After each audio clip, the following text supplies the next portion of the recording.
శివుడి మీద భక్తి కలగాలంటే ఏం చేయాలి? ఈ క్వశ్చన్ నన్ను చాలా మంది అడిగారు. అయితే ఒక విషయం గుర్తుపెట్టుకోండి, నీకు శివుడి మీద భక్తి కలిగిందన్నా, ఆయన మీద ప్రేమ కలిగిందన్నా, ఆయన మాటలు వింటున్నా, ఆయన పేరు వింటున్నా, నీ కళ్ళమంట నీళ్లు తిరుగుతున్నాయన్నా, నీ రోమాలు నిక్కబొడుచుకుంటున్నాయన్నా ఆయన గురించి వింటున్నప్పుడు నువ్వు గుర్తుపెట్టుకో, ఇది ఎన్నో కోట్ల జన్మల పుణ్యం. ఎందుకంటే ఎన్నో కోట్ల జన్మల పుణ్యం లేకపోతే శివభక్తి అనేది అవ్వడం ఇంపాసిబుల్. ఎందుకంటే మీరు ఒకటి గుర్తుపెట్టుకోండి, శివుడు చూడంగానే అట్రాక్ట్ చేసేసి ఇంత ఉండదు.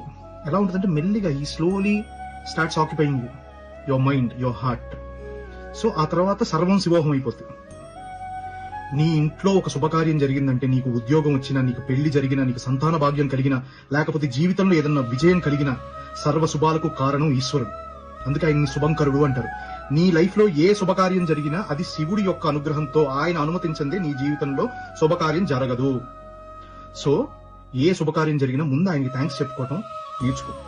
అండ్ ఆయనకి థ్యాంక్స్ చెప్పడంతో పాటు పక్కవాడికి కూడా ఆయన వల్ల నీకేం మంచి జరిగిందో చెప్పు. కష్టంలో ఉన్నవాడికి శివతత్వం చెప్పడం అంటే, ధర్మరక్షణ కోసం యుద్ధం చేస్తా మీమాంసలో ఉండిపోయిన అర్జునుడికి కృష్ణుడు భగవద్గీత చెప్పినంత గొప్ప కష్టంలో ఉన్నవాడికి శివతత్వం చెప్పడం.